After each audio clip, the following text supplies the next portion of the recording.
El día de hoy vamos a hablar de un tema muy importante que es la semiología pediátrica y la historia clínica pediátrica. Entonces, para eso voy a presentar, me avisan por favor si se ve o no. Ah, ya, muchas gracias. Gracias por avisarme.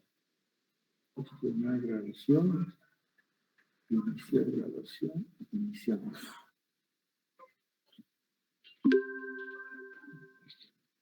Ya, les decía que el día de hoy, la segunda clase, vamos a tocar el tema de semiología pediátrica e historia clínica pediátrica, ¿ya? Son capítulos muy importantes, ya que de eso va a depender cómo vamos a estructurar nuestro plan de trabajo, cómo vamos a sacar nuestros diagnósticos sindrómicos, nuestros diagnósticos etiológicos, para poder dar un manejo adecuado. Entonces, voy a presentarles lo que es semiología pediátrica. Entonces, estamos en el curso de Clínica Pediátrica 2, ¿ya? Directo al grano. A ver, jóvenes, del mañana.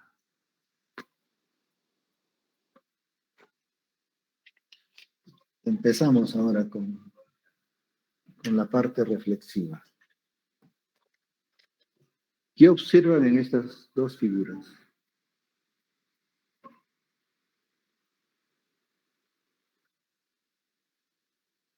Me dicen su nombre, su apellido, para poderlos registrar.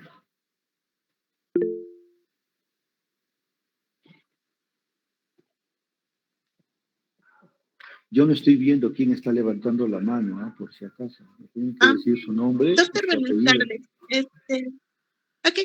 Soy Milagros Cruz Trujillo, doctor. Muy bien, Milagros. Dime, ¿qué observas? Bueno, solo doctor, en una figura. En la primera imagen lo que podemos observar es cómo el médico, bueno, la persona que está haciéndole un examen, ¿no?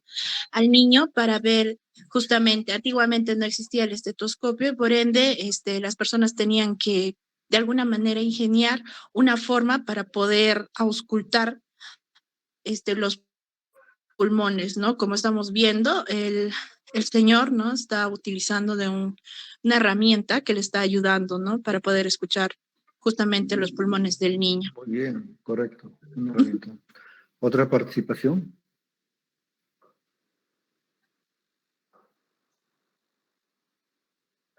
Puede ser sobre esa misma figura, doctor, o sobre la otra figura, pero Castillo, que no se repita. Doctor Johan Castillo. León Castillo. Johan Castillo. Ah, ya. Johan Castillo. Muy bien, Johan. Bueno, doctor, también en cuanto a la primera imagen, como vemos, y algo que es creo que muy importante en cuanto a una auscultación en pediatría, la ayuda, ¿no? Posiblemente tal vez de la madre o del familiar que está ayudando para que el niño pueda ser examinado de una manera correcta, ¿no? De alguna manera distrayendo, y creo que es algo muy fundamental en el segmento de pediatría, ¿no? Para así Correcto. poder realizar un importante examen, realizar un correcto examen físico, doctor. Muy bien, Johan. Otra participación puede ser de esa misma figura, que no se repita, o de la otra figura.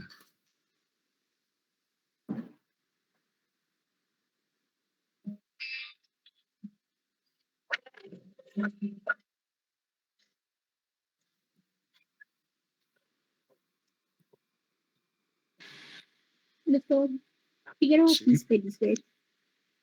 Perdón, ¿no te escuché bien? Figueroa Quispe Lisbeth. Quispe Lisset, ¿verdad? Doctor, Sí. ¿me escucha? Figueroa Quispe Lisbeth. Sí, te escucho. Bueno, en esta imagen también podemos observar la presencia de la madre, que es una parte importante durante el examen, ya que, como vemos, le brinda confianza tanto a los pacientes que son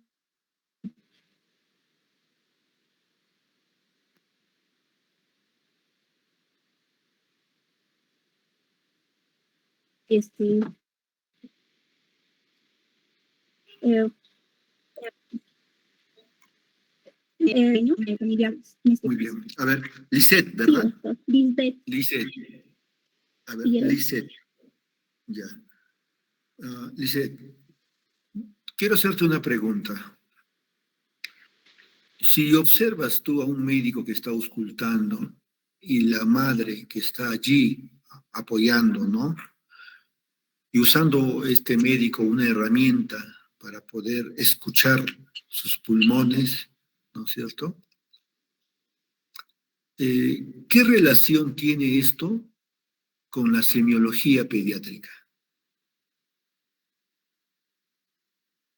Doctor, esa parte de la imagen como que le brinda al pequeño más, que no se sienta nervioso, por ende la auscultación en este caso va a ser mucho mejor. ¿Ya? ¿Alguna otra participación que le puedan apoyar a Lisette?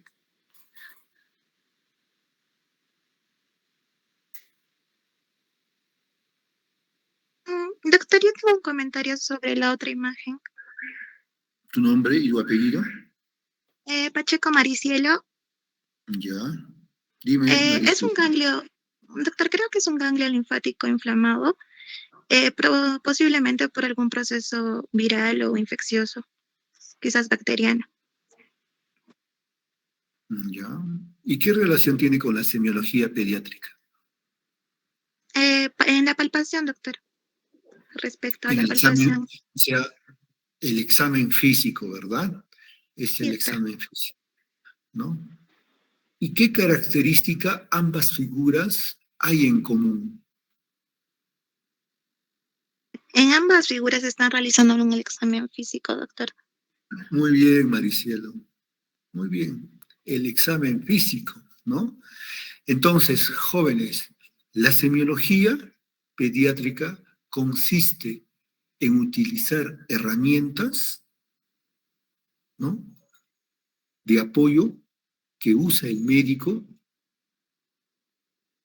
para evaluar, para realizar un examen físico, sea general o regional, y determinar, demostrar estos hallazgos y plasmarlo en un plan de trabajo para dar un manejo adecuado.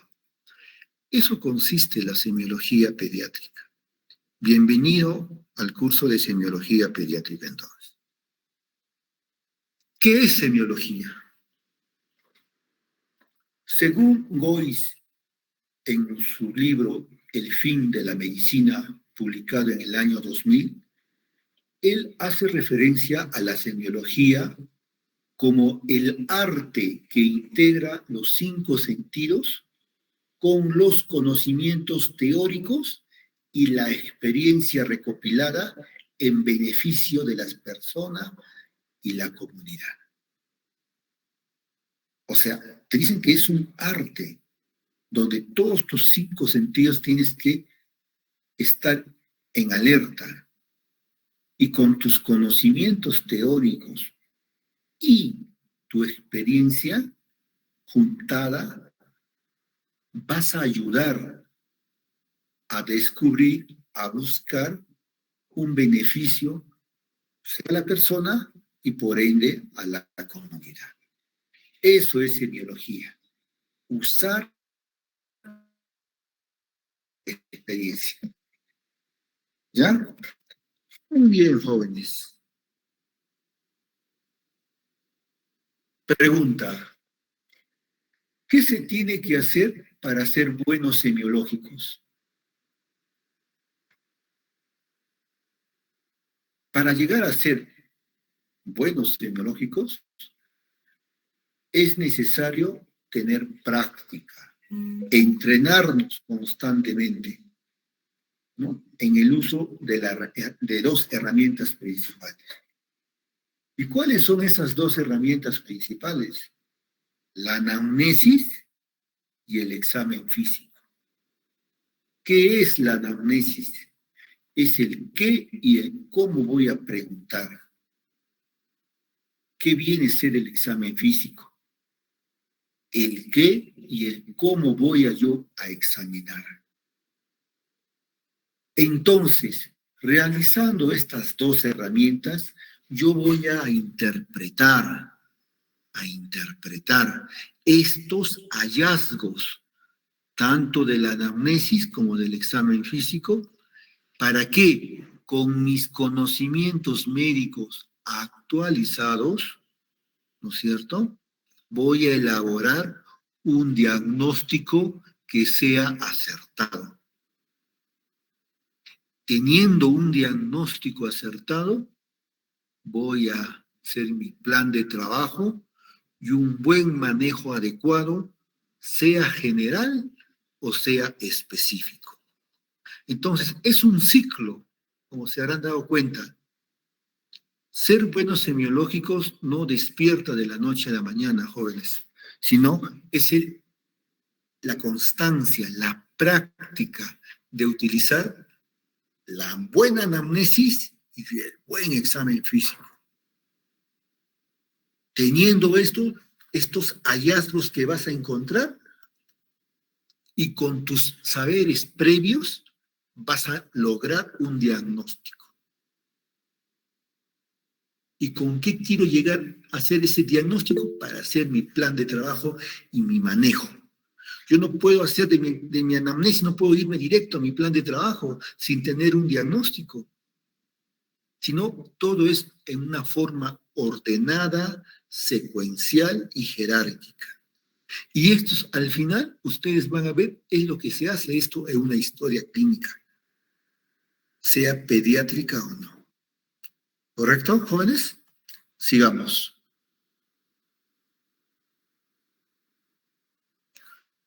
¿Un niño es un adulto pequeño? La respuesta es no. ¿Y por qué un niño no es un adulto pequeño? Porque el niño, por ser niño, está en una constante transformación de crecimiento, sea estructural o sea corporal. Este proceso de crecimiento y desarrollo va a hacer que el niño no sea un adulto pequeño. Y conocer las características propias de cada grupo etario dentro de lo que es la pediatría hace que exista numerosos hallazgos de cada edad, que éstas pueden ser normales o anormales. ¿Ya?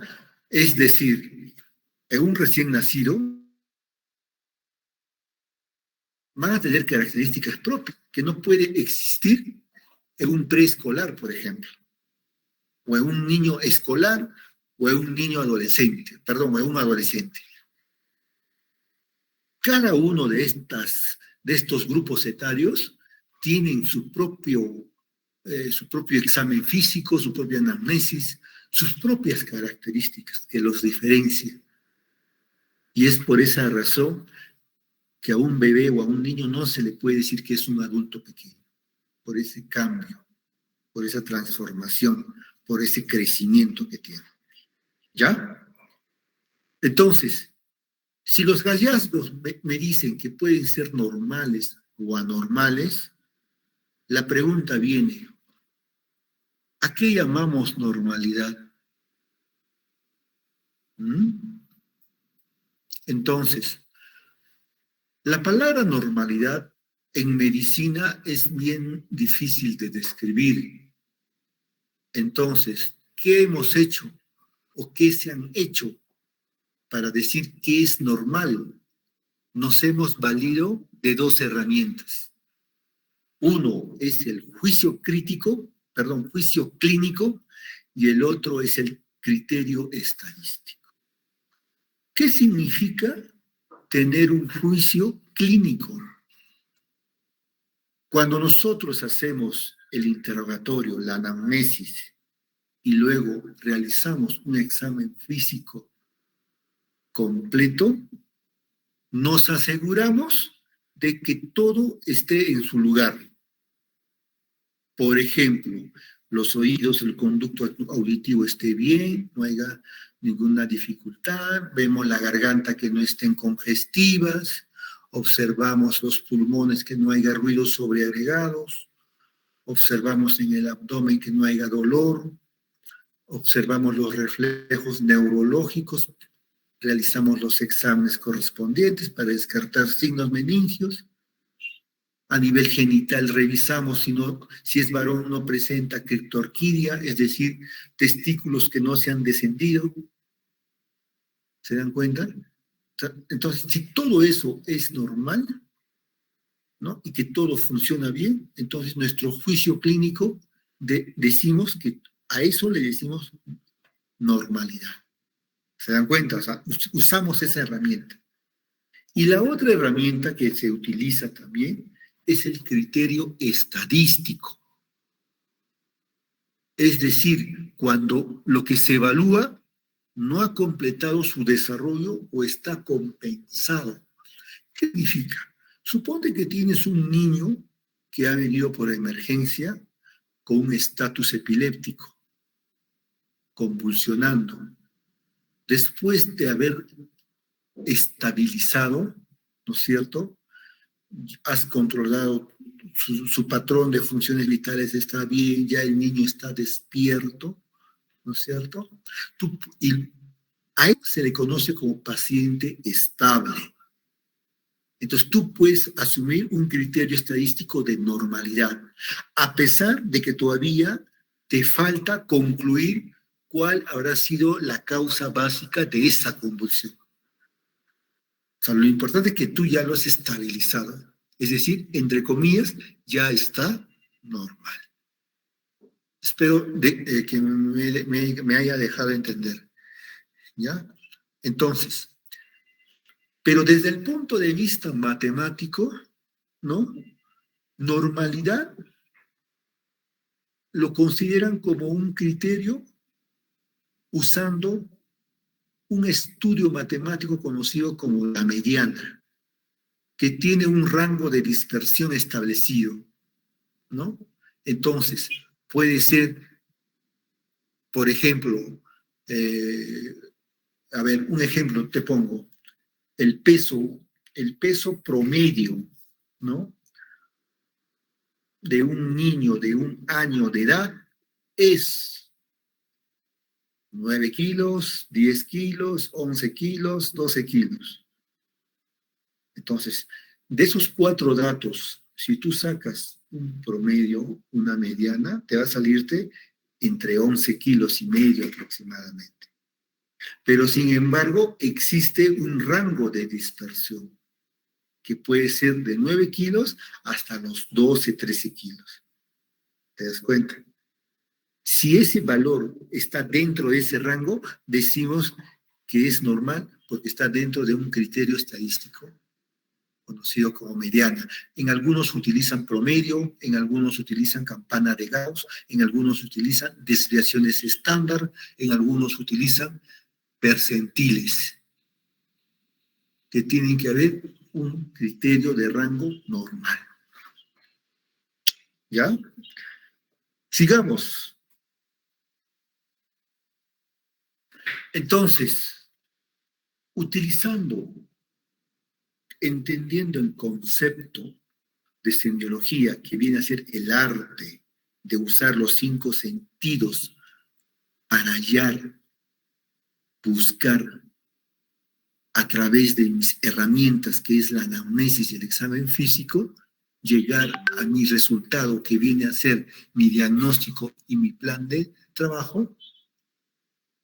Todo eso no puede ser formulado, no puede ser construido si no realizo una buena entrevista clínica pediátrica. Entonces, la entrevista clínica pediátrica no es más que la interacción que se establece entre el médico, el niño y su cuidador. Llámese apoderado, papá, mamá, abuelita, tío, etc. alguien que acompaña, es decir, esa tercera persona. Entonces, ese triángulo, ¿no?, entre médico, paciente y el cuidador no puede romperse. A eso se le conoce, a esa interacción se le conoce como entrevista clínica pediátrica. Entonces, esto tiene etapas, ¿no? No es pues así, directo nomás, ay señora, siéntese. No. Existe un proceso, una secuenciación, que viene a ser primero la apertura de la entrevista clínica, el cuerpo de la entrevista, el cierre de la entrevista y por último el registro de esta entrevista. Cuando hablamos de apertura, hablamos del saludo. Señora, buenos días, buenas tardes, buenas noches, ¿no? Buscas un ambiente adecuado donde esté la mayoría, de preferencia, que muestre tranquilidad, que muestre confianza. Es tu responsabilidad que generes ese vínculo de confianza. Por ejemplo, puedes colocar una estufa para hacer el examen físico, o puedes colocar dibujos en tu consultorio, o papelotes que estimulen la visión del niño, ¿no? O que den consejería a los padres a través de trípticos. O sea, toda esas, vamos a decir, toda esa logística de poder hacer la entrevista, allí está estructurado en lo que es la apertura de la entrevista. Luego de allí viene el cuerpo de la entrevista. En el cuerpo de la entrevista ya viene a ser el relato, ¿no? Ahí hablas de la clínica, es decir, los signos y síntomas, los antecedentes, sean fisiológicos, patológicos, natales, prenatales, postnatales, todo lo que son antecedentes lo plasmas en allí, preguntas. Y por último, el examen físico, regional en este caso, ¿no? Posteriormente viene el cierre de la entrevista. En este cierre de la entrevista ya haces tú un resumen, ¿no? Un análisis de síntesis de los hallazgos que has encontrado al interrogar y al realizar el examen físico. Es decir, estás haciendo semiología. Estás ejecutando, estás aplicando la semiología, ¿no? ¿Para qué? Para luego dar tus recomendaciones a través de un buen plan de trabajo y un buen manejo. Todo eso lo tienes que registrar, lo tienes que plasmar, sea en una historia clínica física o virtual, o electrónica, ¿no? Y ahí se describe lo más relevante, lo más jerárquico.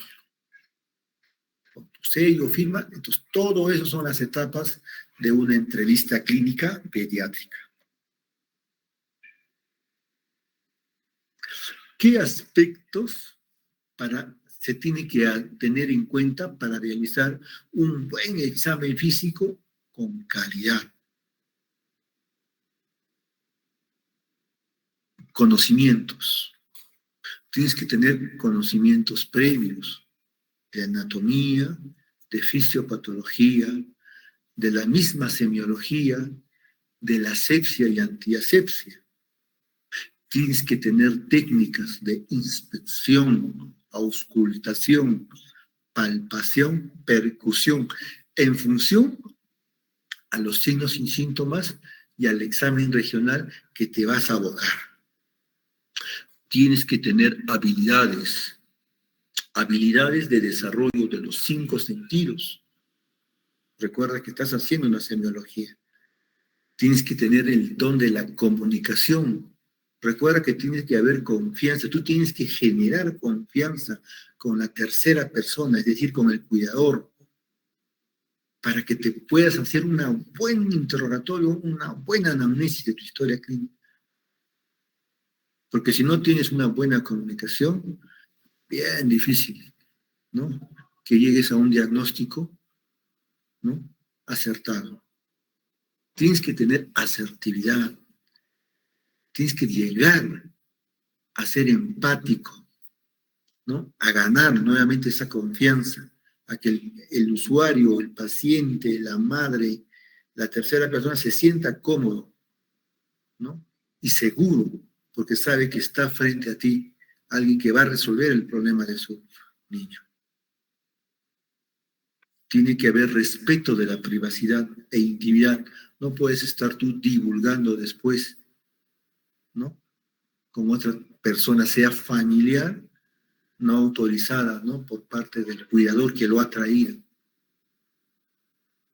¿Ya? Entonces, son cositas que tienes que cuidar, ¿no? Y más aún si son de género femenino, con más cuidado tienes que tener. Siempre se recomienda, siempre al examinar a una niña, ¿no? Tiene que estar a tu lado la madre o el padre, ¿no? Y un personal más que vea, que vigile. ¿Ya? Muy bien. Entonces, el examen físico puede ser un examen físico general, como puede ser segmentario o regional, en otros lo dicen. ¿Qué observamos en un examen físico general? Observamos el aspecto general, cómo viene ese niño, ¿no? ¿Cuál es la fase que presenta? ¿No? O sea, es la primera impresión que nos da cuando llega al consultorio. El estado de conciencia es importante, si está despierto o alerta, si está somnoliento, si está soporoso, comatoso, ¿no? Todos los 5 estados de conciencia se tiene que describir y observar, y de acuerdo a eso, actuar. Porque en un estado de coma que no responde a estímulos, tú no puedes demorarte mucho, tienes que actuar inmediatamente. La posición, cómo está sentado, si tiene alguna dificultad para levantarse, para sentarse, o que se queje de algo llorando, tienes que tener esa habilidad de inspección ocular, ¿no? Desde el momento que ingresa, el grado de actividad y la marcha. Hay niños que a veces ni los papás se dan cuenta, pero cuando tú lo haces caminar, puede ser que arrastre el pie, que camine en puntillas, o que camine hacia adentro, o que camine como patito hacia afuera. Entonces, esos detalles tú tienes que observar, ¿ya? A veces a los papás se les escapa eso, piensan que es normal. El estado nutritivo, ¿no? El estado nutritivo en pediatría es importante porque nosotros valoramos 3 parámetros, que es el peso, la talla y el perímetro cefálico. Y de acuerdo a eso nosotros clasificamos, ¿no? Si tiene una desnutrición aguda, crónica o una desnutrición global, en función de tablas, de patrones, ¿no? Que nos dan el rango normal, la mediana, conocido como desviaciones estándar. Una desviación de estándar de 0 a +1 hasta -1 lo consideramos normal. ¿Se dan cuenta? Entonces, eso es el estado nutritivo. La fase, como hemos ya mencionado, la expresión fisionómica también son importantes. La actitud frente al examen, tal vez no se es tímido, no se deja examinar, ¿no? Escuchar su voz, escuchar ese tipo de llanto, escuchar su respiración, nos va a ayudar ya a intuir, ¿no? ¿Qué puede ser que esté teniendo? O qué órgano puede estar afectándose, ¿no? Para poder valorar más y ser más minucioso en eso. ¿Ya? Entonces, esos detalles tienes que ver. Los signos vitales también son importantes. En pediatría, los signos vitales no es constante. Cada grupo etario tiene un signo diferente. Te recojo las 6. Ya, quita. Chao. Con cuidado. Ándale. Ya, decía, los signos vitales son totalmente diferentes, ya que tienen también un rango, ¿no? Tienen un rango, una mediana, ¿no? de valores normales, y nosotros trabajamos con percentiles o desviaciones estándar. Cuando toquemos la siguiente semana, vamos a tocar el tema de crecimiento y desarrollo, ahí vamos a ser más detallosos de cómo calcular el peso, la talla, qué características tiene cada grupo etario en función, y vamos a hablar de hitos de desarrollo. La próxima clase, estoy seguro que va a ser un capítulo muy importante, muy nutritivo para ustedes. La piel, las faneras, la presencia de ganglios, como decía su compañera, ¿no? Observo. O sea, ya está utilizando una herramienta que es la inspección, después va a utilizar la palpación, después va a realizar el examen regional, ¿no? Después va a utilizar su diagnóstico sindrómico para poder hacer su plan de trabajo. ¿Se dan cuenta? Entonces, ese es un ganglio inflamado, ¿no? Es una adenopatía que está en la axila. Ya, y más adelante existen patologías asociadas a este tipo de ganglios, y son ganglios muy aumentados en tamaño. Yo calculo que será unos 4 o 5 centímetros de diámetro, ¿no? Entonces, todo ganglio mayor de 1 centímetro hay que considerar patológico hasta no demostrar lo contrario. Y se hacen estudios, ¿no? Estudios de lámina periférica, de un hemograma completo. ¿Y por qué creen que pido esos exámenes? ¿Alguien podría decírmelo? Cuando yo observo ganglios aumentados en tamaño, ¿en qué estaría sospechando? Infecciones, doctor. Vamos Una posible infección. ¿Perdón? Infecciones, doctor. Infecciones, muy bien. Infecciones virales, más que nada, ¿no es cierto? ¿Ya? Otro que sea más avesado, a ver, o avesada. Linfomas, doctor. Linfomas, leucemias, ¿no? Correcto. Pero chicos, díganme su nombre y apellido para poderlo registrar, ¿ya?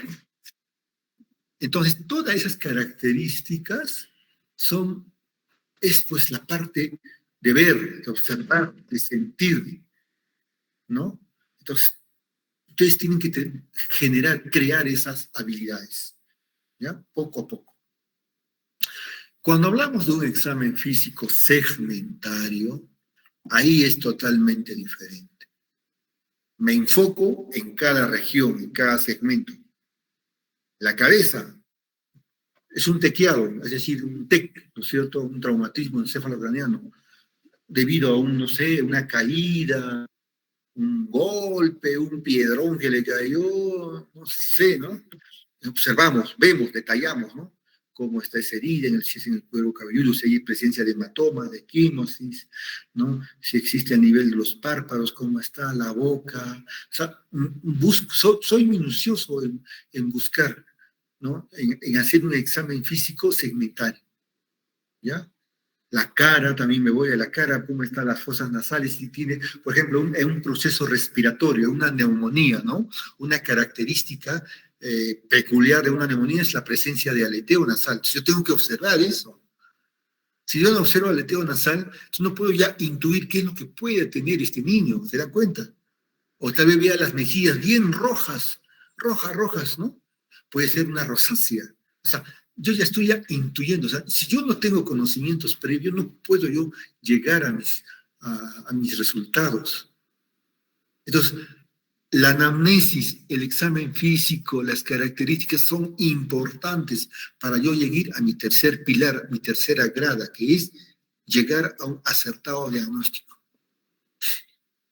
Cuello, veo si tiene ganglios, tiene cuello. ¿Qué tal es un paciente con síndrome de Down?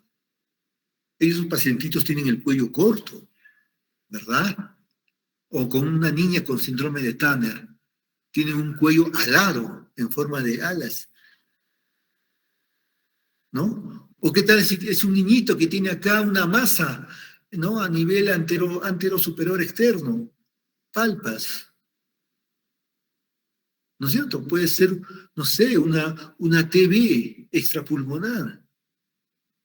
O sea, cada uno va a tener una característica peculiar.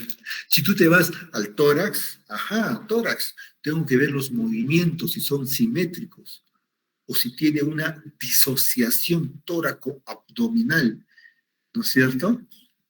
Recuerden que los bebitos respiran por la barriguita, ¿no? Se levanta la barriguita, ¿no?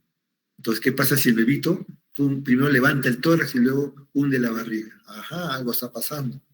A eso se le conoce como disociación tóraco-abdominal.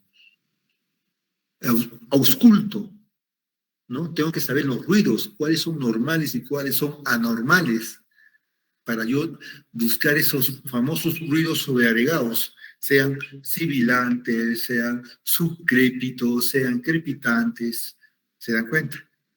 Eso es lo que yo tengo que observar. Abdomen, palpo, observo si hay ruido sidoaéreo. Primero palpo, ¿no? Si hay hepatomegalia o si hay dolor, si hay esplenomegalia. Luego ausculto, ¿no es cierto? Si hay ruidos sidoaéreos. ¿Se dan cuenta? Supone que estás con un abdomen quirúrgico, ¿no? Entonces tú tienes que saber, ¿no? Tus criterios para determinar si estamos frente a un probable cálculo biliar o a un probable apendicitis. Entonces tú tienes que utilizar tus criterios, tus signos, tus saberes, ¿no? Para determinar y sospechar cuál podría ser tu diagnóstico. Sucede lo mismo con el sistema músculo-esquelético, con la columna, las extremidades. Yo no puedo decir la presencia de edemas es llamativo frente a un síndrome nefrótico, por ejemplo, o la presencia de una necrosis en periferia. Podría estar hablando de un síndrome purpúrico fulminante, quiera Dios que no sea ese diagnóstico, ¿no? Porque ese diagnóstico es horrible, es feo, es mortal. ¿Se dan cuenta? O presenta una presencia de cianosis cardiópata, una cianosis distal. Región génito-anal. ¿Qué pasa con aquellos bebitos que no tienen ano? Estamos hablando de un ano imperforado. Por eso en el examen físico de un recién nacido es obligatorio colocarle un termómetro o con la misma sonda ponerle por el anito para ver si hay presencia de meconio. Porque a veces, lo limpias todo, lo entregas a su mamá y no ha hecho caca. 24 horas después recién te enteras que no ha hecho caca. No ha hecho meconio. O ves a un niñito que ya tiene 6 años, al examinarlo, no palpa sus testículos. ¿Qué ha pasado? Lo estás condenando a ese niño a quedarse estéril. ¿No? El examen neurológico. ¿A partir de qué edad? A ver, no quiero ser abusivo, pero tal vez alguien pueda saber, ¿no? ¿A partir de qué edad se hace o se puede aplicar los signos meningios?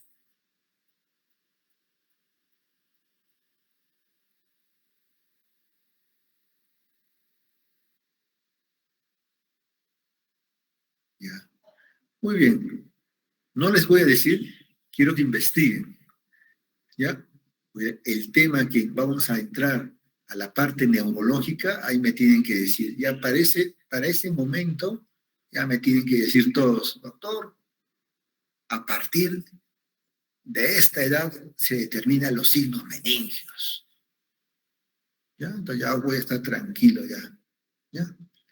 Entonces, el examen físico consiste en eso, en buscar, en ser cuidadoso, en utilizar las 4 herramientas de inspección, palpación, auscultación, percusión, para poder determinar y describir tus hallazgos. En esta diapositiva pongo, por ejemplo, lo que les decía, ¿no? Las funciones vitales, ¿no? Por ejemplo, la frecuencia cardíaca, la presión arterial, la temperatura, la frecuencia respiratoria. Esto está descrito en el libro de semiología pediátrica, ¿no? por los autores de Asef y Shonhua del año 2010, ¿no? Es una biografía chilena. El recién nacido, de 120 a 160 por ejemplo, su frecuencia cardíaca normal. Como verás, hay rango. En pediatría es así, son rangos los que trabajamos. Y es diferente, porque nunca va a ser un recién nacido, su frecuencia cardíaca va a ser igual que un preescolar, por ejemplo. Si un preescolar tiene 120, asústate. Está con una taquicardia, ¿no? Ahorita te va a hacer, va a ser una parada cardíaca ahorita, ¿no? A eso vamos, ¿ya? Presión arterial. PAS significa presión arterial sistólica y PAD diastólica. Esos son los valores normales. Ese rango. Un lactante mayor de 95 a 55. Pregunta. ¿A qué llamo lactante mayor?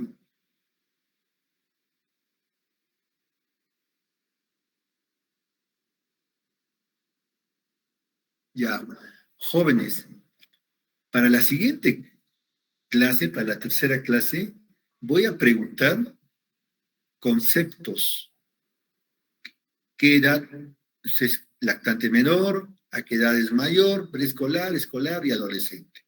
¿Correcto? ¿Ya? Muy bien. Sigamos. Conociendo yo un examen físico, yo puedo determinar, descartar signos de alerta. Son situaciones en las que tus 5 sentidos tienen que estar al 100%. Me tengo que fijar si existe un trastorno de motilidad. Si el tono muscular está hipertónico o hipotónico. Una postura alterada.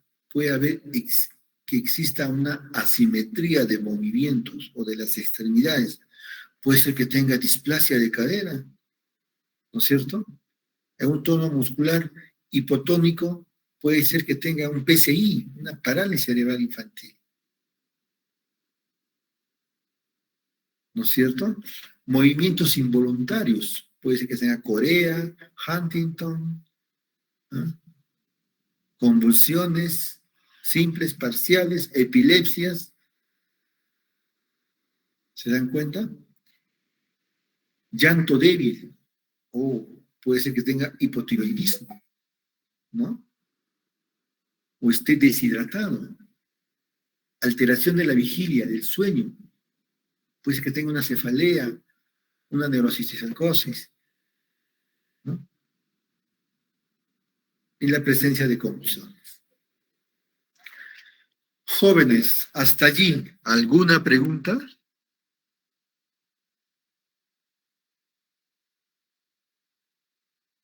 Correcto.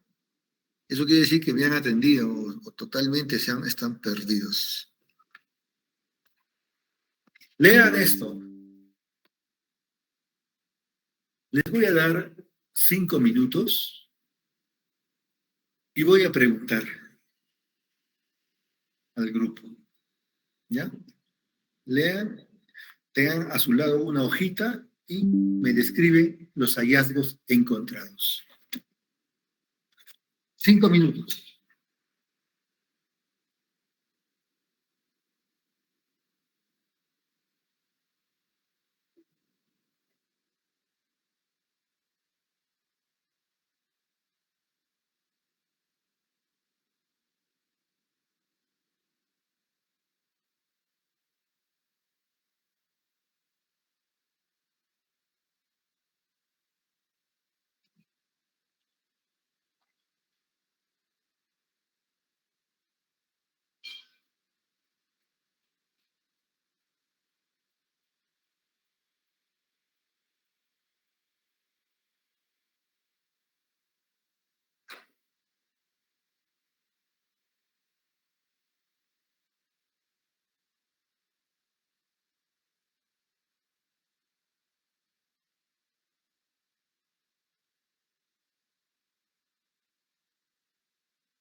Muy bien, jóvenes. A ver, voy a leerlo. Examinas a Santiago, un niño de 6 años, es un escolar, quien consulta por odinofagia, dolor de garganta, significa eso, y fiebre. Al examen se encuentra consciente, decaído, febril a 38.9 grados centígrados, faringe enrojecida, amígdalas aumentadas de tamaño y con secreción purulenta. Los ganglios submaxilares están aumentados en tamaño y son muy sensibles. ¿Qué hallazgos encontraría?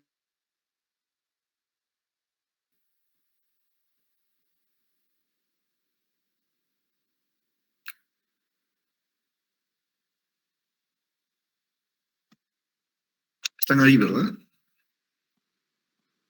Sí, doctor. Sí, doctor. Vamos, Lucas.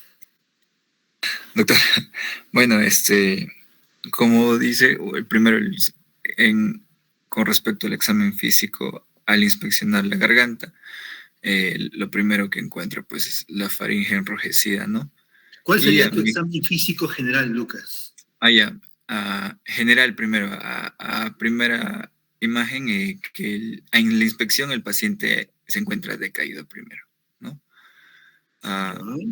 Que presenta un síntoma principal que es la odinofagia, que es su dolor de garganta de glúteo. Y la fiebre, ¿no? Esos tres que definen la imagen al ver al paciente primero. Ya. Hasta ahí nomás, Lucas. Muy bien. ¿Alguien que quiera participar o señalo con el dedo acusador? Yo, doctor. ¿Tu nombre? Milagros Cruz. Ya, muy bien, Milagros. Tu segunda participación. Dime. Sí, doctor. Justamente. Del examen físico general. Ajá, sí, doctor. Creo que primero debería considerarse, ¿no? Paciente de 6 años que justamente está en un estado consciente, se le aprecia decaído y también a la apreciación se le ve febril, ¿no? Y los síntomas que presenta son otinofagia y la fiebre. Creo que eso sería más que todo en el examen físico general. Y luego Correcto. ya vendría lo siguiente, que serían por segmentos, Ya, ¿no? ahí nomás. Ya, ahí Ya, nomás. Ahí nomás, está bien. Milagros. Muy bien. Muy bien, Milagros. Tanto Lucas como Milagros, esas tres características engloban al examen físico general, que es el estado de conciencia, ¿no? La temperatura, ¿no? Y su aspecto, su fase de decaído, ¿no? La fase de su rostro debe estar pues con una situación, ¿no? De posiblemente quejumbroso, posiblemente ¿no? ¿Y cuál sería el examen físico segmentario? Participaciones. A ver, el que menos participa, ustedes se conocen, ¿no? ¿Quién participa? ¿Quién es el más tímido? ¿No?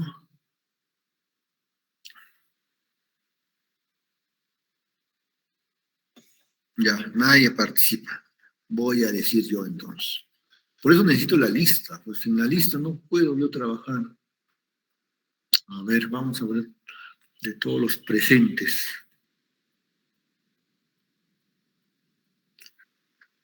Carlos Daniel Arenas. Sí, doctor, presente.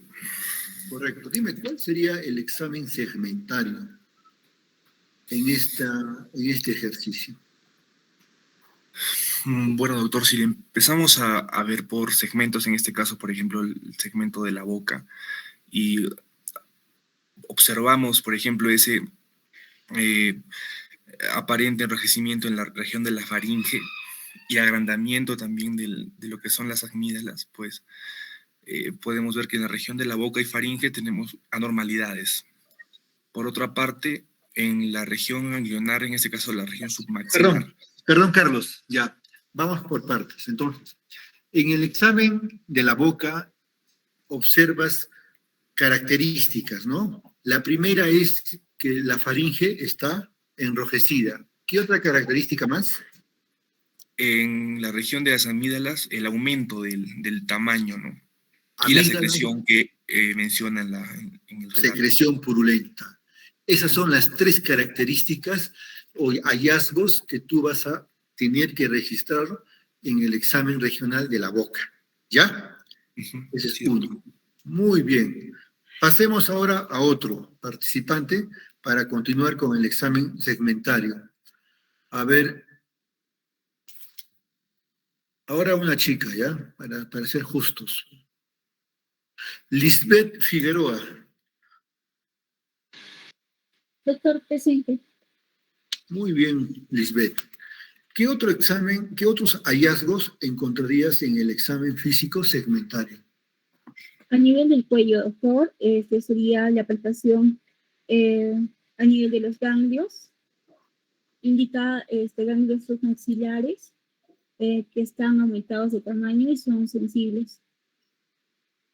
Sensibles. Si son sensibles, dolorosos, ¿no? Asumimos que son dolorosos a la palpación, La ¿verdad? palpación.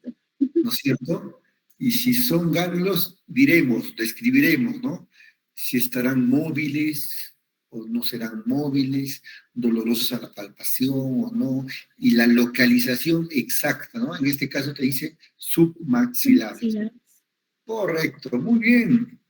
Lisbeth, ¿ya ves? Mira cómo voluntariamente participan. Así debe ser, caramba. Ahora, sigamos. Si ya tengo el examen segmentario, el examen general, tengo los síntomas y signos, que es dolor de garganta y fiebre, ¿no es cierto? Ahora, de acuerdo a mi ciclo de la semiología, ya tengo, mira, he hecho el interrogatorio, ¿no es cierto? He utilizado mis 2 herramientas de anamnesis y de mi examen físico, ahora me voy a mi diagnóstico. ¿Cuál crees que sería un diagnóstico probable? A ver, primero un diagnóstico sindrómico. Vamos a ver con un varón.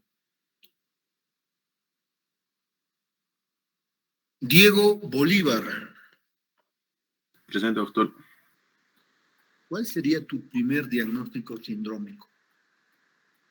Síndrome doloroso, doctor. Muy bien. ¿Qué más?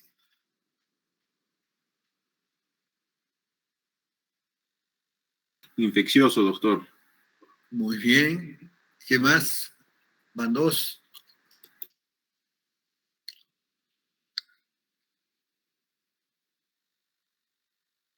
Vamos, jóvenes, participen, no sean Síndrome febril, doctor, también. Sí. síndrome febril, cham. Ya está, ya. Muy bien, síndrome febril, ¿no es cierto? Síndrome doloroso, síndrome infeccioso. ¿No? Muy bien.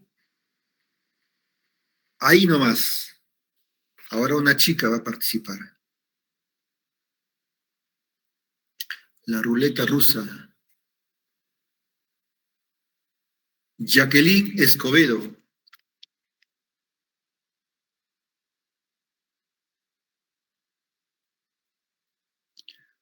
Jacqueline. Ah, eso es lo que me gusta, ¿no? Falta, entonces. La primera falta. Vamos con la ruleta rusa. Melanie Vázquez. Presente, doctor. Buenas tardes. Buenas tardes. ¿Cuál sería tu diagnóstico etiológico? Doctor, ¿podría ser una amigdalitis? ¿Cómo? ¿Una qué? Una Amigdalitis. amigdalitis, ¿no? Muy bien, claro. Sí, las aminas están aumentadas en tamaño. Una amigdalitis aguda, ¿verdad? ¿Y cuál sería tu plan de trabajo?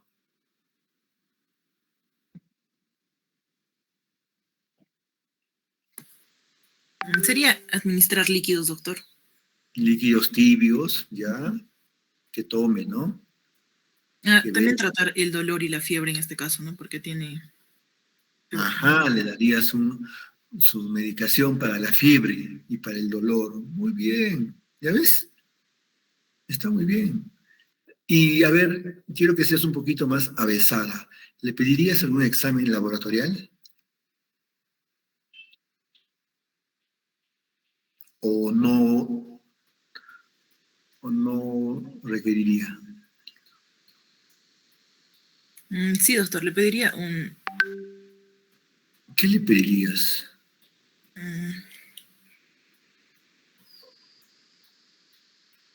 A ver, te voy a dar alternativas, te voy a ayudarte.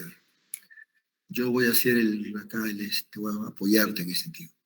¿Le pedirías un ASO, que es una antiestreptolicina, o conocido como un exudado faríngeo? Sí, doctor. Ya. Un hemograma, déjame terminar. Y un PCR o una radiografía de tórax.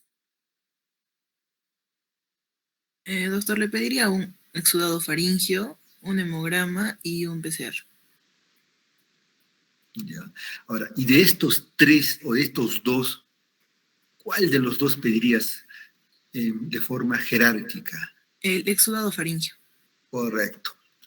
¿Y por qué pedí? Ahora sí, me vas a disculpar, pero o sea, a mí me gusta así, ¿no? O sea, yo quiero generar en ustedes esa curiosidad, ¿no?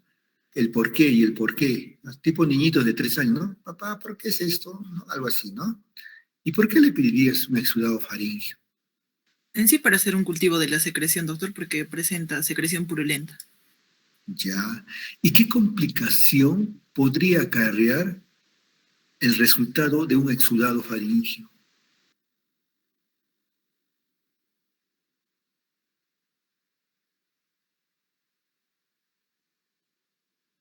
¿Has escuchado tú de la fiebre reumática?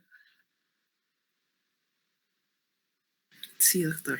Ajá, ¿no es cierto?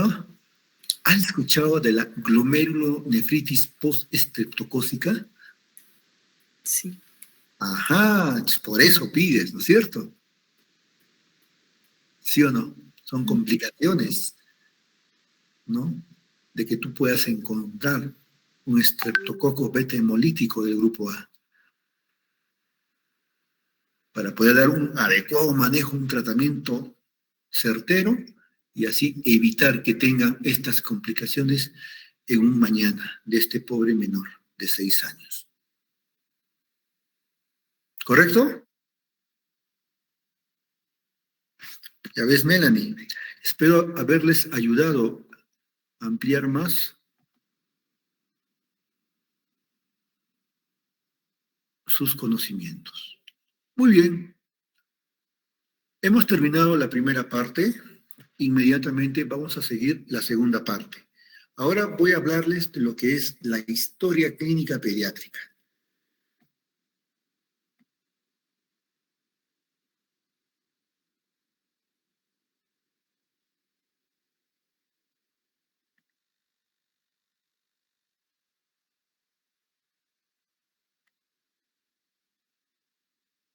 Muy bien. Voy a darles esta diapositiva, ¿no? ¿Por qué es importante la historia clínica pediátrica? Por 3 cosas, jóvenes. Porque es un documento médico, porque es un documento científico y porque es un documento legal. ¿Por qué es médico? Porque ahí todo lo que describimos, todos nuestros hallazgos, plasmamos allí. Es decir, hacemos la semiología desde el interrogatorio hasta el plan de trabajo. Inclusive colocamos las recomendaciones o las interconsultas que se puedan sugerir de acuerdo a la patología. Por eso es un documento médico. ¿Por qué es un documento científico? Porque al describir estos hallazgos, vamos a encontrar características peculiares que posiblemente sean raros. Y de no ser así, nos va a obligar a buscar guías prácticas clínicas o protocolos a este paciente. Por ejemplo, retrocedamos al año 2020, septiembre o agosto de 2020, época de COVID, ¿no? Habían varias guías de práctica clínica. El tratamiento, recuerdan ustedes, era ¿cómo se llama? La ivermectina, la hidroxicloroquina. ¿Se acuerdan o no? ¿Ah?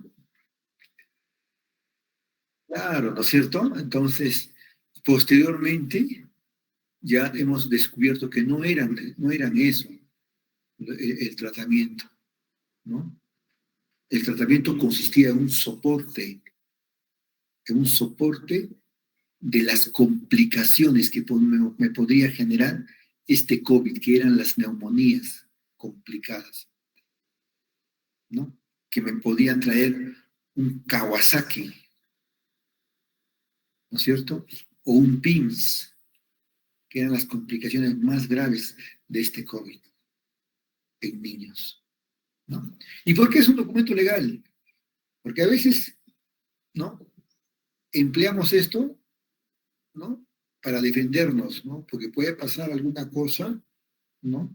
Y hemos cumplido de acuerdo a un protocolo, a un manejo adecuado, ¿no? El ciclo, ¿no? El ciclo de realizar los pasos correspondientes para llegar a ese diagnóstico. Puede ser un documento legal para defensa nuestro, como también puede ser un documento legal cuando puede haber negligencias, porque se ha obviado.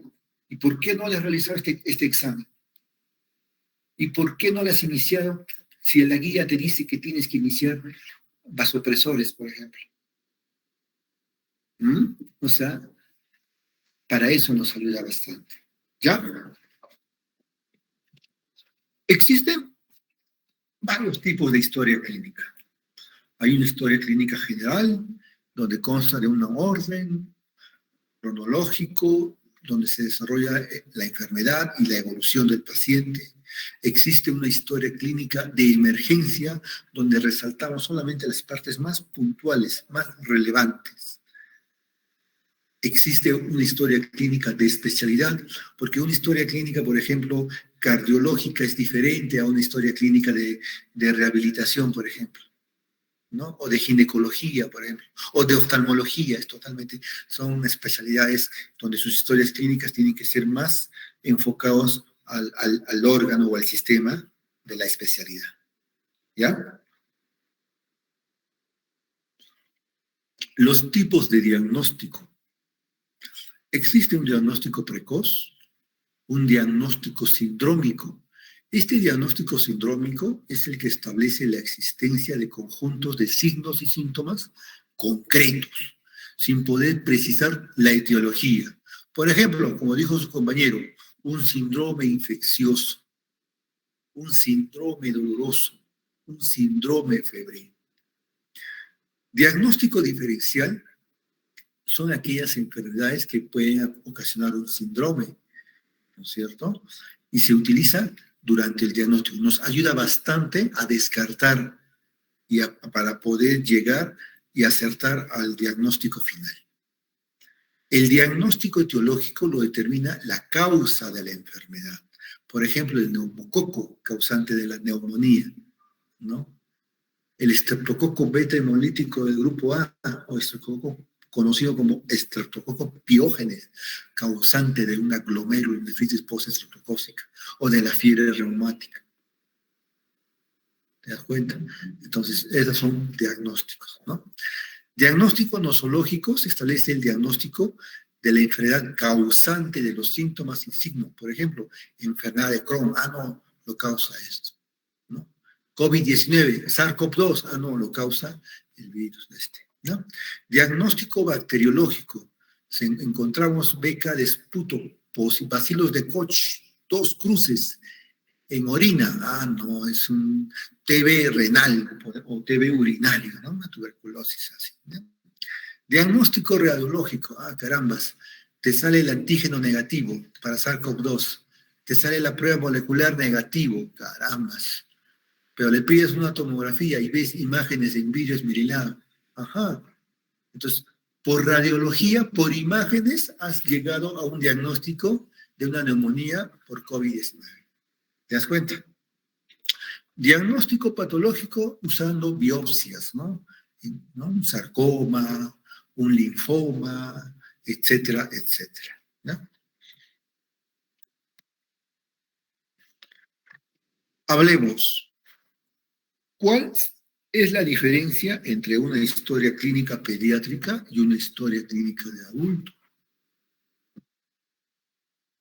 Lo que pasa es que en la historia clínica pediátrica, el relato se hace siempre con tercera persona. Es decir, madre refiere, ¿no es cierto? No vas a poner paciente refiere, ¿no? Si el niño apenas puede hablar, y además, por más que ya hable, el niño no puede venir solo pues, a la entrevista, ¿no? Por eso se dice en tercera persona. Es decir, el cuidador. En una historia clínica pediátrica es importante los antecedentes perinatales. Y estos antecedentes perinatales se dividen en antecedentes prenatales, en antecedentes natales y en antecedentes postnatales. En los antecedentes prenatales damos importancia, por ejemplo, al número de control de una gestante. Si tuvo enfermedades la gestante. La edad materna. ¿Se dan cuenta? El grupo sanguíneo. En un antecedente natal damos importancia al peso de su nacimiento. Si estuvo hospitalizado o no. Si el grupo sanguíneo. Y en antecedentes postnatales damos importancia a su calendario de vacunas, a su desarrollo, de crecimiento y desarrollo, a la presencia normal de los hitos de desarrollo de acuerdo al grupo de edad que le corresponde. ¿Ya? Lo que no hay en una historia clínica de adulto, ¿no? No colocamos eso. ¿Por qué se diferencia también una historia pediátrica? Porque incluimos el desarrollo psicomotor, ¿no? Lo que decía, ¿no? La sonrisa social, cuando a qué edad está, o a qué edad comienza a caminar, a dar, o a gatear, a construir cubos, a dibujar triángulos, eso es, ¿no? El desarrollo psicomotor. Incluye la alimentación, porque es importante si ese niño recibió lactancia materna o lactancia mixta. Si es alérgico o es intolerante a la lactosa. Eso es lo que no hay en una historia de adultos. Y también porque se coloca la edad según grupo etario. Y eso es lo que para la siguiente clase ustedes van a descubrir. Van a buscar lactante menor, ¿a qué se llama? Lactante mayor, ¿a qué se llama? Preescolar, ¿qué grupo de edad corresponde? Etcétera, etcétera. Veamos una historia clínica de adultos en mi hospital. ¿Ya? Pero más o menos es así, ¿no? En todos los hospitales, ¿no? Más parecido es así. Por ejemplo, colocamos, ¿no? La anamnesis, ya les hemos dicho, ¿no? Es el interrogatorio. Y la historia clínica se divide en filiación, ¿no es cierto? Y dentro de ello, en la anamnesis, colocamos si es directa o si es indirecta. Es directa porque el mismo paciente te dice, recuerda que estamos hablando de una historia clínica de adulto, ¿no es cierto? Y acá colocan todas las características, ¿no? De dónde viene, fecha de nacimiento, DNI, nombre, rezo, edad, religión, idioma, tal, ocupación, instrucción, vía de ingreso. Ingresó al hospital, ¿qué día? Ingresó al servicio, quién elaboró la historia clínica, cuándo elaboró y su teléfono, ¿no?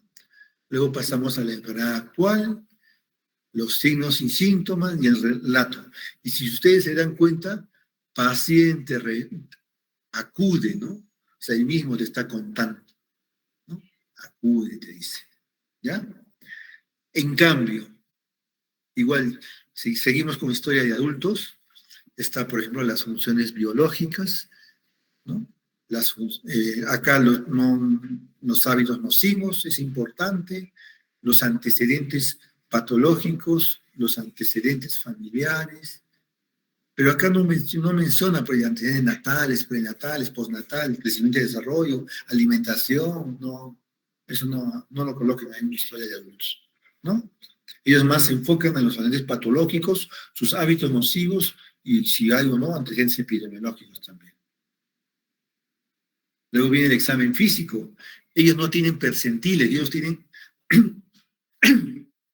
los valores de las funciones vitales son 1 más 1 es 2, son concretos, ¿no? No es como en pediatría, que hay rangos de valores. Luego se va al aspecto general, al examen físico segmentario, ¿no es cierto? Para poder llegar a un diagnóstico. Ellos no trabajan con diagnósticos sindrómicos. Ellos no tienen un plan de trabajo, ¿ya? Y si lo tienen, es diferente, ¿ya? Ahora veamos una historia clínica pediátrica. La anamnesis, la filiación, colocamos en grande su historia clínica, colocamos el nombre del paciente, su fecha de nacimiento, la edad, el sexo, la religión, pero esto va arrastrado por la religión de los padres, la procedencia, la dirección, quién informa, es decir, la tercera persona, en este caso la madre, se coloca madre, nombre completo. A veces están las mamitas, no hay que llamarle, ¿no? Por algún procedimiento en la que nos tiene que autorizar. ¿Cuándo ingresó al hospital? La hora. ¿Cuándo ingresó al servicio? La hora. ¿Cuándo se elaboró la historia clínica? La hora. ¿Qué tipo de vía ingresó? ¿Y quién ha elaborado la historia clínica? Entonces acá ha sido el interno de medicina analícana, ¿no? Luego pasamos a la enfermedad actual. En la enfermedad actual Consta del tiempo de enfermedad, inicio y el curso. Por ejemplo, dice acá 4 días. Hablamos de los signos y síntomas. Tos no productiva, rinorrea, alza térmica no cuantificada, dificultad para respirar, taquipnia y disminución de la lactancia, porque recuerde que es 10 meses de edad. Luego dice el relato, madre refiere, ¿no es cierto? Se inicia siempre en tercera persona. Que cuando inicia aproximadamente el día miércoles 4, ahí me coloca la fecha, con la presencia de tos y moco. Al día siguiente me coloca el día y la fecha. Presenta la aparición de alza térmica. Entonces yo en mi mente ya voy dibujando una línea de tiempo, de signos y síntomas, una línea horizontal. ¿Cuándo apareció esto? ¿En qué, no? Y el día y la fecha y qué signos y síntomas aparecieron en cada una de ellas, para yo tener en mi mente este relato. Entonces se va a Quiquijana, donde le dan paracetamol en gotitas, porque la fiebre no remitía. El día viernes, acá le faltó colocar la fecha, presentó dificultad respiratoria, cuya característica era taquipnia, tos, con secreciones. Luego continuó, por lo que lo vuelve a llevar a Quiquijana, a su centro de salud, donde es evaluado y se decide su internamiento. Algo pasó ahí. Al día siguiente, el paciente no mejora, presenta disminución en lactancia, presenta desaturaciones que llega hasta un 70%, por lo que es referido a este hospital por emergencia durante su evaluación en emergencia. Se decide su pase a observación, donde se le nebuliza, se le pide exámenes y decide su internamiento. Ajá. Las funciones biológicas, ¿ya? Apetito, la sed, las deposiciones, la orina, el sueño. Luego van los antecedentes, lo que les decía, los antecedentes prenatales. Acá se toma en cuenta la edad materna, la fórmula obstétrica, el control prenatal, el grupo sanguíneo y el número de hijos. Dentro de los antecedentes natales, el parto, dónde ha sido, la edad gestacional, si hubo o no sufrimiento fetal, su peso, talla, perímetro cefálico, enfermedades congénitas si hubo, el Apgar, enfermedades del embarazo y el grupo sanguíneo del bebé. En los postnatales, la lactancia, ¿no? Lo que decía, la nutrición. Recibió lactancia exclusiva hasta los 6 meses. Luego recibió fórmula y alimentación complementaria. Vacunas completas para su edad. Recuerden que tiene 10 meses, ¿no? Y dice, agrega, según tarjeta de control. Ha pedido la tarjeta ya corroborado, ¿no? No es que la mamá sí, no, sino tiene que colocar ahí, vistos en tarjeta de control, ¿no? Desarrollo psicomotor dificultoso, me pone algunos hitos de desarrollo, ¿no? Por eso sostén de la cabeza a los 4 o 5 meses, aún no se sienta con apoyo. Tiene 10 meses, pero aún no se sienta. Ajá, ¿ah? Algo está pasando ahí. ¿Se dan cuenta? Luego los patológicos, ninguno, todo ok. Los familiares, socioeconómicos, acá sí es importante el número de personas, con quienes habitan, el tipo de vivienda, los servicios básicos. También es importante los antecedentes epidemiológicos, los antecedentes familiares también son importantes. Luego viene el examen físico general.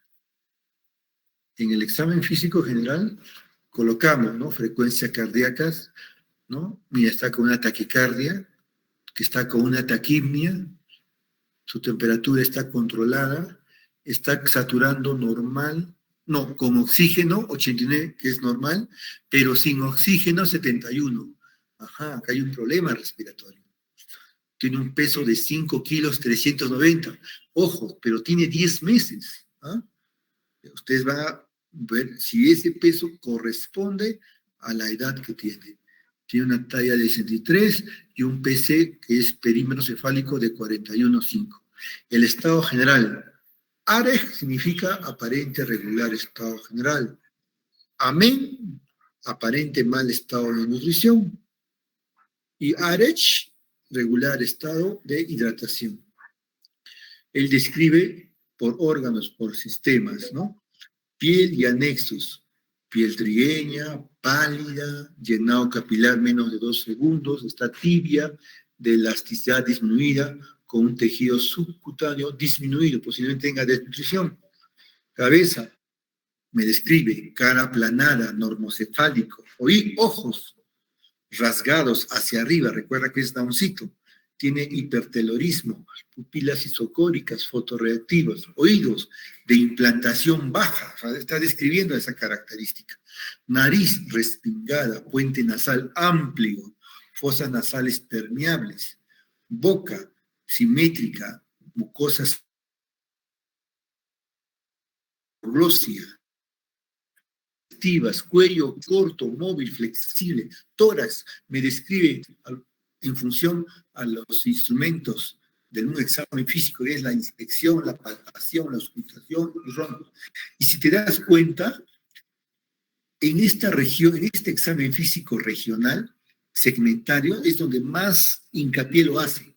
¿Por qué? Porque de acuerdo a la clínica, estamos frente a un proceso respiratorio, ¿no? Entonces tiene que ser más minucioso en este examen físico regional, ¿no? Entonces está haciendo un examen preferencial en este grupo segmentario, ¿ya? Por eso lo coloca la inspección, la palpación, la auscultación, ¿no? A eso vamos, ¿ya? Luego abdomen también, agente urinario, extremidades, neurológico, también le da importancia, ¿no? Responde a estímulos externos, reconoce a su madre, mantiene contacto visual, están reactivas, su fuerza muscular conservada, hay hipotonía generalizada, ¿no? O sea, no hay fuerza muscular.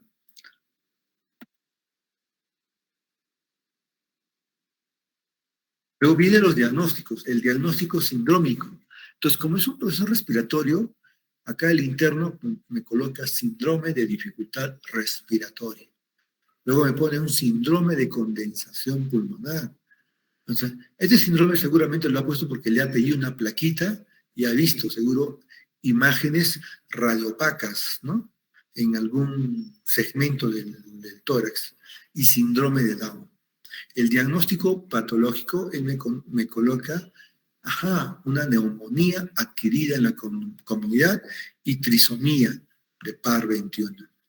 Y el diagnóstico nutricional me coloca peso, talla, edad. En función a eso, él va colocando talla, edad, DS, desviación estándar, por debajo del percentil 10 me pone en riesgo. Peso, edad, por debajo del percentil 10 me pone también en riesgo. IMC 13.58. Perímetro cefálico sobre su edad me pone percentil 50, que es normal. Entonces, por ejemplo, acá vamos, cuando hablamos de nutrición y de diagnóstico nutricional, ahí vamos a trabajar con desviaciones estándar y percentiles, pero así, concretos, ¿no? No nada de que menor, nada, ¿no? ¿Ya? Y vamos a elegir otros parámetros, ¿no? No estos parámetros de diagnóstico nutricional. Entonces, jóvenes, ¿hasta aquí alguna pregunta?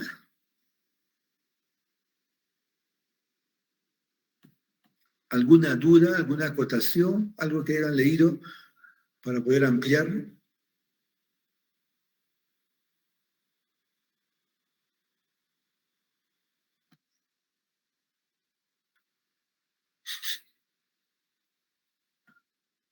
Están ahí, ¿verdad? Sí, doctor. Sí, Me estamos aquí. asustan. Ya, correcto. Entonces, esta situación, lo que hemos hablado el día de hoy sobre la semiología, el arte de explotar nuestros 5 sentidos para determinar nuestros hallazgos a través de estos 2 instrumentos, que es el examen físico y la anamnesis, nos van a determinar, a conllevar, a aterrizar, a llegar a un puerto que es nuestro diagnóstico y plan de trabajo. Y la historia clínica es eso, pues si ustedes han visto, la historia clínica va de una anamnesis, ¿no? La que es la afiliación, luego sigue la enfermedad actual, ¿no es cierto? De ahí sigue los antecedentes, el examen de funciones vitales, el examen físico, segmentario, el diagnóstico sindrómico, ¿no es cierto? Tu diagnóstico etiológico, tu diagnóstico nutricional. Lo que aquí faltaría es el plan de trabajo y el tratamiento. Entonces, aprovechemos, pues, ya que hay tiempo.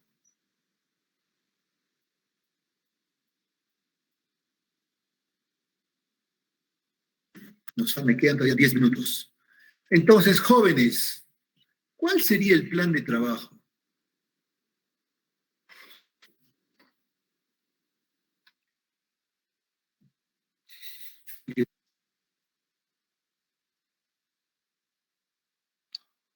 Hazte cuenta que solamente estás con diagnósticos sindrómicos. Todavía no has hecho tus diagnósticos patológicos. Doctor, buenas tardes. ¿Tu nombre? Terán Paiva Alonso. ¿Terán? Paiva Alonso. Paiva Alonso. Dime, a ver, Terán. En cuanto a los diagnósticos sindrómicos, doctor, bueno, en cuanto a la dificultad respiratoria en estos pacientes, generalmente se da lo que es el soporte ventilatorio con oxígeno. En este caso sería con el CPAP. No sé si estaría bien. Está bien cuando me dijiste soporte ventilatorio. No, perdón, el CPAP no se utiliza, doctor, disculpe. ¿Ya?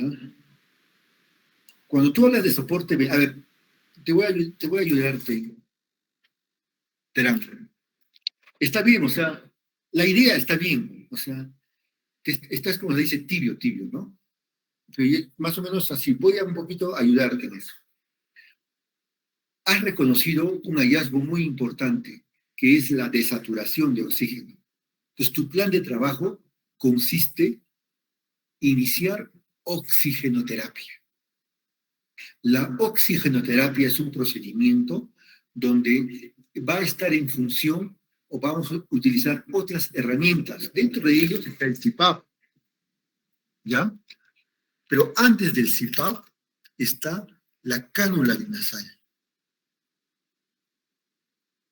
No, Entonces, sí. cuando me llega un bebito de 10 meses de edad con fenotipo de Down y tiene una saturación de 67%, lo que yo tengo que hacer, ¿no? ¡Pum! Licenciada, tráigame una cánula binasal neonatal, le pido, ¿no? Ya, doctora, ¿cuántos litros? Póngamelo a 2 litros. Entonces tú le das la orden, ya. ¿Cuánto va saturando? Doctor, ya está en 80. Muy bien. ¿A cuántos litros? A 2. Ya. Auméntale 1 litro más. Ya, la aumentó a 3 litros. ¿Cuánto satura? O sea, vas conversando, ¿no? O sea, tú tienes que liderar eso. ¿Cuánto satura, licenciada? Doctor, ya está ya en 85. Ah, ya, muy bien. A ver, esperemos un ratito más. Pasa unos 30 minutos. Le vuelves a saturar. Licenciada, ¿cómo va la saturación? Doctor, ya está en 90%. Ajá. A 3 litros alcanza 90%. O sea, vas jugando. Eso se llama titular. Entre los litros de oxígeno, ¿no? Y la saturación. Pero ¿qué pasa si a los 30 minutos esa saturación no alcanza 90 y ha disminuido? Suponte que haya disminuido a 60%. Caramba, la licenciada al toque te busca, doctor, está a 60, ¿con cuántos litros está acá? 3, ya, pon tu reacción va a ser, ponme a 5 litros, 6, 7, hasta alcanzar una saturación mínima de 85, que es la que se observa o es el rango normal para la altura de Cusco. ¿Te das cuenta? O sea, vas jugando, es tu plan de trabajo. O sea, tu plan de trabajo es la oxigenoterapia. Muy bien, Terán. ¿Otra participación? ¿Qué otro plan de trabajo más? Quispe Wilca, doctor. A ver, Quispe Wilca, dime, Quispe. Doctor, en este caso, después de la oxigenoterapia, también sería la hidratación y el inicio, ¿no?, de los antibióticos. Hidratación. ¿Una hidratación oral o una hidratación endovenosa sería? Una hidratación endovenosa, doctor. Ahora, déjame hacerte una pregunta. ¿Y por qué no podría ser oral?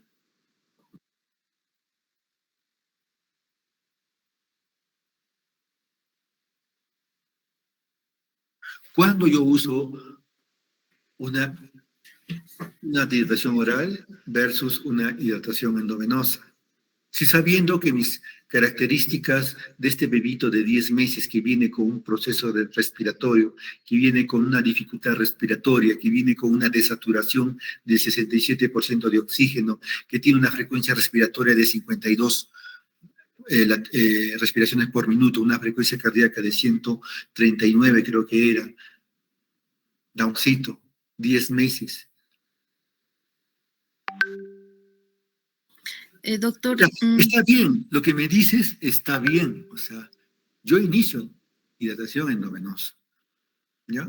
Pero, ¿por qué? ¿Por qué no una oral?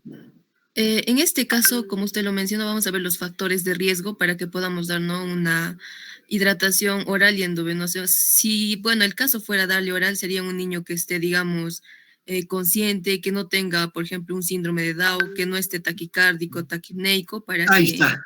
Esa es la clave. Esa es la clave, Kisle. Esa es la clave.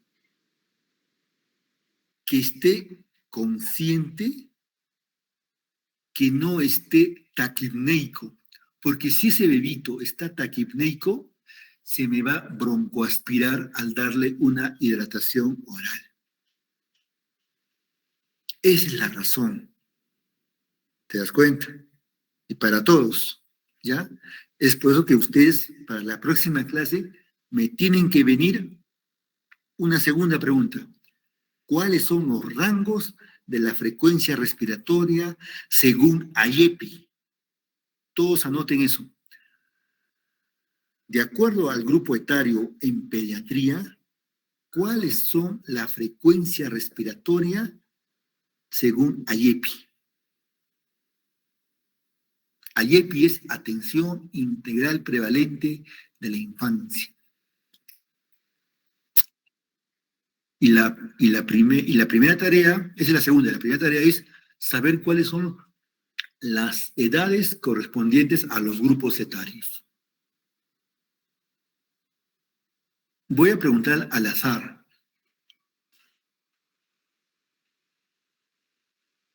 ¿Ya? Y ellos van a tener su punto. Entonces, eso es importante, Quispe Wilka, ¿ya? Es evitar que no se me broncoaspire. Por eso le doy hidratación endovenosa. Correcto, muy bien. ¿Otro plan de trabajo?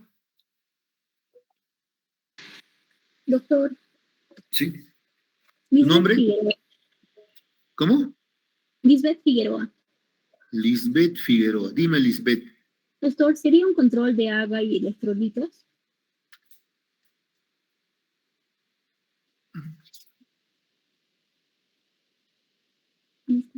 Sí. Sí. Doctor, un control de agua y electrolitos. Uh-huh. ¿Por qué, Lisbeth, pedirías un AGA y electrolitos?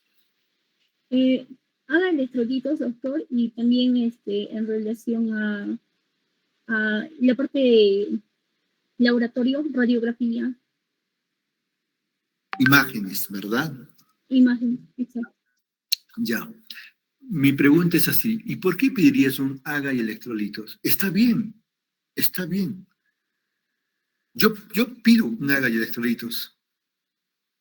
Pero ¿por qué? Ahora mi pregunta va al ¿por qué? Doctor, en el caso de que hay una descompensación, bueno, vamos a ver que los niveles de estos indicadores se van a estar elevados o van a estar bajando. Entonces sería un control para ello. Si el paciente se está deshidratando o comienza a tener una hipernatremia, una hiponatremia. Ajá, muy bien, ya, suficiente. Ya. Por eso pido haga electrolitos, para encontrar alteraciones electrolíticas de sodio y potasio. Porque cuando yo hidrato de forma brusca, de forma abusiva, me va a generar un SIHAT.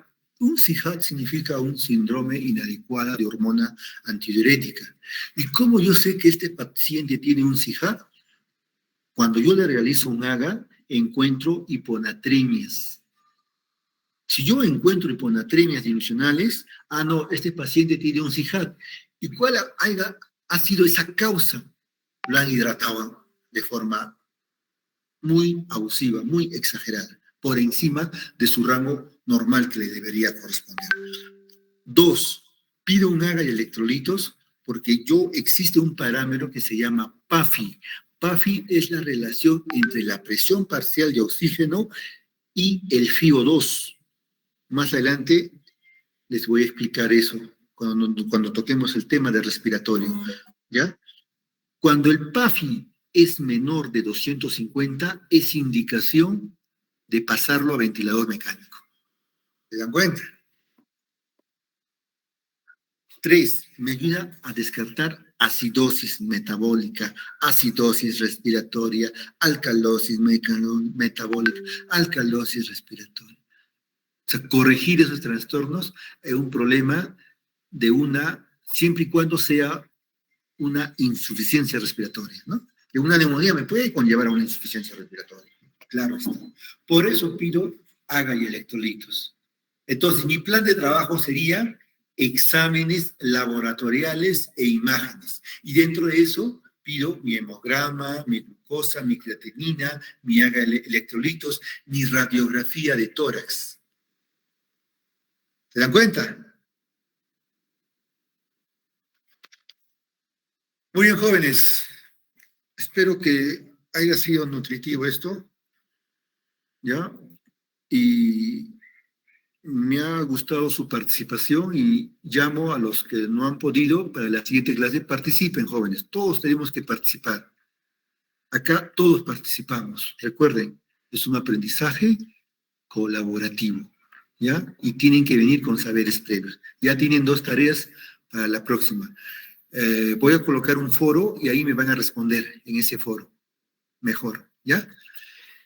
Nos vemos hasta la siguiente semana. Y por favor, Mariluz, me vas a... Ni bien tienes la lista, me das, porque ya quiero armar grupos de teoría. Muy bien, jóvenes. Se agradece. Muchas gracias, doctor. Buenas tardes. Gracias. Gracias, doctor. Gracias, doctor. Hasta Gracias, entonces. doctor. Hasta la Buenas siguiente, doctor. tardes. Muchas gracias. Nos vemos. La siguiente semana, doctor.